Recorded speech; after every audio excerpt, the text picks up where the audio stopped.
नमस्कार मित्रांनो, मी आहे प्रवीण राठोड. तुम्ही पाहता आमचं YouTube channel tech Marathi expert. तर मित्रांनो, माझी लाडकी बहीण योजनेसंदर्भात 3 महत्त्वपूर्ण या ठिकाणी बदल, हे मोठे बदल करण्यात आलेले, GR सुद्धा आलेले.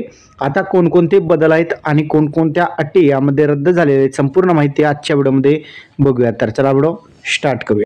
तर मित्रांनो, मुख्यमंत्री माझी लाडकी बहीण योजनेमध्ये या ठिकाणी 3 मोठे बदल करण्यात आलेले आहेत. महाराष्ट्र शासनाच्या महिला आणि बालविकास विभाग यांच्यामार्फत 12 जुलै 2024 रोजीचा हा शासन निर्णय आहे. या शासन निर्णयाअंतर्गत आता 3 महत्त्वपूर्ण जे बदल आहेत ते आपण या ठिकाणी बघणार आहोत. एक महत्त्वपूर्ण बदल जो म्हणजे नवविवाहित महिलांच्या बाबतीत तिचे नाव राशन कार्डवर लगेच लावणे शक्य होत नाही आणि त्यामुळे विवाह नोंदणी प्रमाणपत्र असलेल्या अशा नवविवाहित महिलांच्या पतीचे राशन कार्ड या ठिकाणी उत्पन्नाचा दाखला म्हणून या ठिकाणी ग्राह्य धरले जाणार आहे. तर हे एक महत्त्वपूर्ण बदल आहे. दुसरा महत्त्वपूर्ण बदल म्हणजे सदर योजनेचा लाभ घेण्यासाठी पोस्टातील बँक खाते सुद्धा या ठिकाणी ग्राह्य धरले जाणार आहे.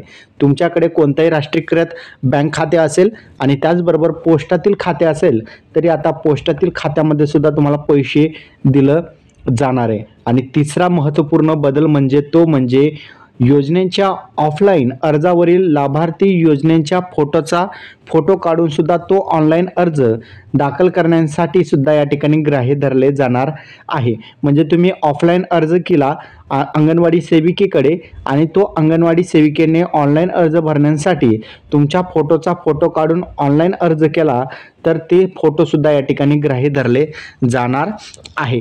तर असे महत्त्वपूर्ण 3 बदल या ठिकाणी करण्यात आलेले आहेत. तर अशा प्रकारचा आजचा आपला महत्त्वपूर्ण अपडेट होता. अपडेट कसा वाटला नक्की कमेंटमध्ये सांगायचा विसरू नका. चॅनलवर नवीन असाल चॅनलला सबस्क्राईब करा. येथेच थांबूया. जय हिंद, जय महाराष्ट्र.